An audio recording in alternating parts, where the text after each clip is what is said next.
ஸ்ரீமதே ராமானுஜாய நமஹ. முதல் துவாரகான்னு சொல்லக்கூடிய மூலத்வாரகா. மூலத்வாரகா பற்றி போன காணொலியில் சொல்லியிருந்தேன் அடியேன். அதே போல் அந்த ஜதாசந்தனுடைய தொல்லைகள் தாங்காமல் ஒரு நகரத்தை உருவாக்கணும்னு சொல்லிட்டு பகவான் வந்து மக்களை காப்பாற்றுவதற்காக முதல்ல பிளான் போட்ட அந்த இடம்தான் மூலத்வாரகா. இங்கேருந்து என்ன பண்ணலாம்னு ஆலோசனை நடத்தினார். அந்த இடம் மூலத்வாரகா. ஆதி மூலமாக முதல்ல பகவான் வந்து காலடி எடுத்து வச்ச இடம். இந்த திசையிலிருந்து இந்த திசைக்கு வந்தது, கிழக்கிலிருந்து மேற்குக்கு வந்த இடம் மூலத்வாரகா. அடுத்து டாகூர் துவாரகா பற்றி சொன்னேன். ரணச்சோடு ராய் யுக்த பூமியை விட்டு ஓடி வந்தான்.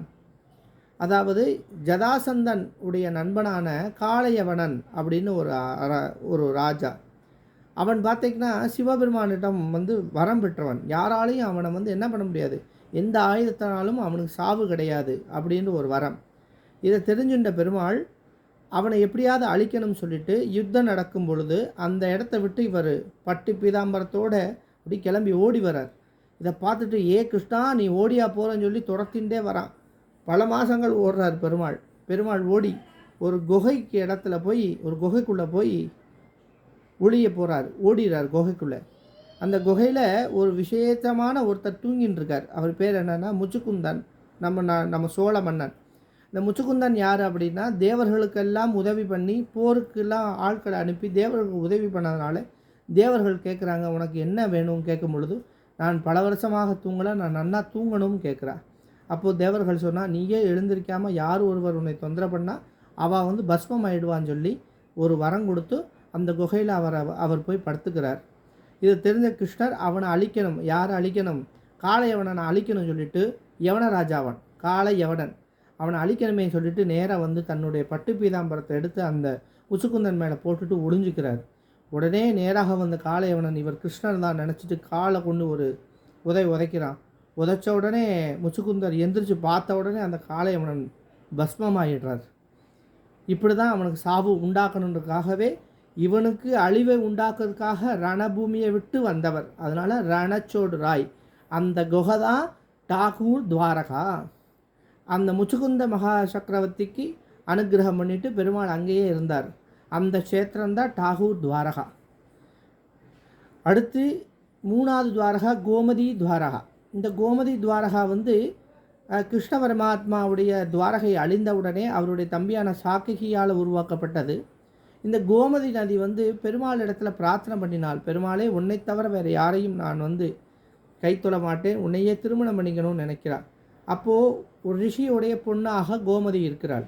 அப்போது ரிஷி வந்து கல்யாணம் பண்ணிக்கணும்னு சொல்லும்போது, நீங்கள் சொல்கிறபடி நான் கேட்குறேன், ஆனால் நீங்கள் போயிட்டே இருக்கும், நான் பின்னாடி வரேன், நீங்கள் திரும்பி பார்த்தேன்னா நான் அங்கே இடத்துல இருக்க மாட்டேன்னு, ஒரு நதியாக மாறிடுவேன்னு சொல்கிறான். அப்போ அதே போல் அந்த ரிஷி நடந்து கூட்டிகிட்டு வரும்பொழுது இந்த துவாரகை இருக்கிற இடத்துக்கு வரும்பொழுது இந்த சாக்கிக்கு உருவாக்கி வைக்கிறாரே, இந்த துவாரகிட்ட வரும்போது தன்னுடைய கொலுசு சத்தம் நின்றுது. உடனே ரிஷி திரும்பி பார்க்குறார்.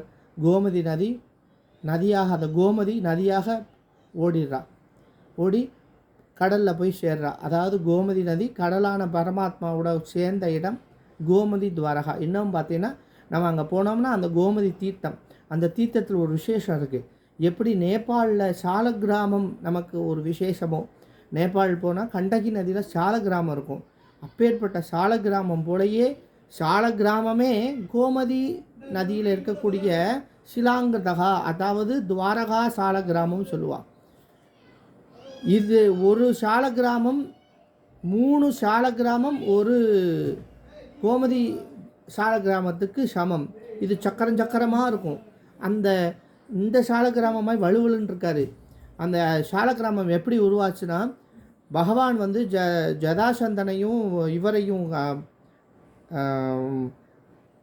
நல்ல பேர், அவர் பேர் மறந்து போயிடுத்து, அவருடைய அத்தை பிள்ளை சிசுபாலனை சம்ஹாரம் பண்ணிட்டு அந்த சக்கரம் வந்து இந்த நதியில் அலம்பித்தான். சக்கரத்தாழ்வார் வந்து அலம்பும்போது அந்த பாறைகளெல்லாம் உரைச்சித்தான்.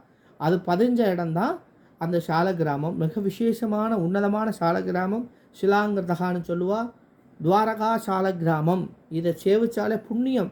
அதை நம்ம அந்த ஆற்றங்கரையிலேருந்து எடுத்துகிட்டு வந்து ஆற்றுல வச்சு பூஜை பண்ணால் இன்னமும் புண்ணியம். அதனால் அப்பேற்பட்ட தீர்த்தம் கொண்ட துவாரகா கோமதி துவாரகா.